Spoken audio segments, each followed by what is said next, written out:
श्री शिव महापुराण प्रथम खंड 18वां अध्याय। ब्रह्मा जी ने कहा, हे नारद, शिवगणों के ऐसे वचन सुनकर यमदूत लज्जित होकर यम के पास गए तथा उन्हें सब हाल विस्तार पूर्वक कह सुनाया। यम को भी यह सुनकर आश्चर्य हुआ।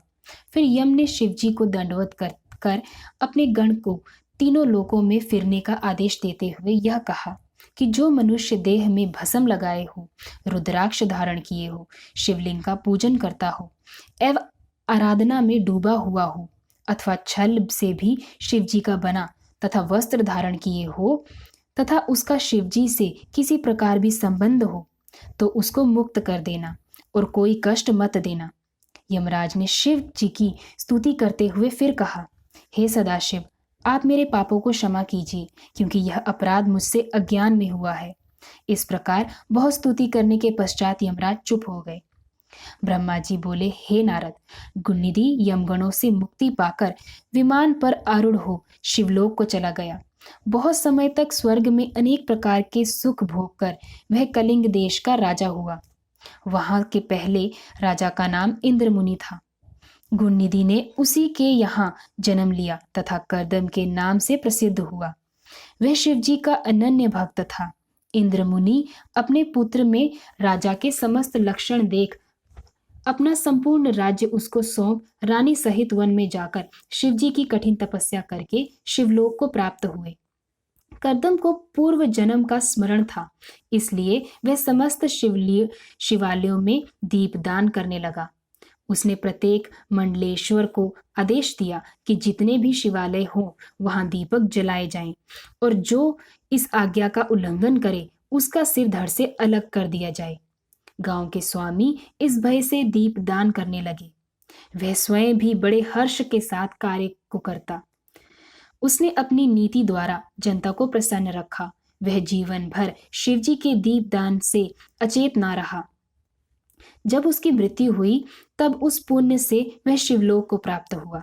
उसने शिवलोक में अनेक प्रकार के आनंद एवं सुख भोगे तथा शिव चरणों का ध्यान धरता रहा। इसके पश्चात उसने मृत्यु लोक में जन्म लिया। ब्रह्मा जी कहते हैं, हे नारद, अब मैं तुम्हें अपने लड़के पुलसत्य के पुत्र का हाल सुनाता हूँ। मेरे पुत्र पुलसत्य के वीरशवा नाम का एक पुत्र हुआ। वीरशवा के 3 स्त्रियां थीं। वे तीनों ही विष्णु तथा शिव की भक्त थीं। वीरशवा की सबसे छोटी पत्नी से विभीषण नाम का पुत्र उत्पन्न हुआ। विभीषण विष्णु का ऐसा भक्त हुआ कि वह इस अथाह संसार सागर से पार हो गया। वीरशवा की मंजली पत्नी से 2 पुत्र रावण तथा कुंभकर्ण तुम्हारे शाप के फल स्वरूप उत्पन्न हुए। वे दोनों ही शिव के भक्त बनकर अनेक प्रकार के संसारी भोग विलासों से लिप्त हो गए। उनमें से रावण ने शिवजी की कठिन तपस्या कर उनसे वरदान प्राप्त किया। उसने तेज एवं प्रताप से संसार भर में राज्य किया। विष्णु भगवान ने उसका नाश करने के लिए स्वयं द्विभुज मानव अवतार लिया, जिनका नाम राम हुआ, परंतु वे रावण का नाश ना कर सके। तब उन्होंने शिवजी की आराधना कर अपने कठिन तप से उनको प्रसन्न किया और शिव के अवतार अर्थात श्री हनुमान जी के साथ लेकर वानरों को की सहायता से रावण वध किया तथा उसके वंश को ही मिटा डाला। वीरशवा की सबसे बड़ी पत्नी का नाम पटतिला था। उसके उदर से गुणनिधि का जन्म हुआ था, जिसका वर्णन पहले किया जा चुका है।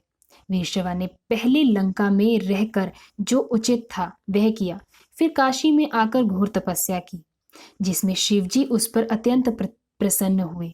शिवजी का वरदान पाकर वह अलकापुरी का राजा हुआ तथा दिक्पति के नाम से प्रसिद्ध हुआ। उसे राज्य करते हुए एक कल्प व्यतीत हुआ। जब घन वाहन कल्प का आरंभ हुआ उस समय वीरशवा ने तपस्या आरंभ की। उसने दीपदान की संपूर्ण विधि कटस्थ करके उसमें बहुत ध्यान लगाया। अस्तु वह काशी में कठिन तपस्या करने लगा और हृदय के नेत्र खोलकर उसने शिवजी के दर्शन प्राप्त किए। अपने हृदय को ब्रह्म ज्ञान से पूर्ण कर उसने मन को शांत कर लिया और उसी स्थान पर शिवलिंग की स्थापना करके षोडशोपचार द्वारा उसकी पूजा की। पूजा करते करते वीरशवा के शरीर का रक्त एवं मांस सूख गया। केवल चर्म तथा हड्डियां ही शेष रह गई। ऐसी कठोर तपस्या करते करते 100 करोड़ वर्ष समाप्त हो गए। उसकी ऐसी कठिन तपस्या को देखकर शिवजी पार्वती सहित विश्वा की पास जा पहुंचे और वर मांगने के लिए कहने लगे।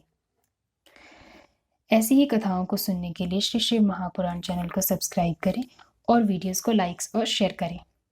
Thank you.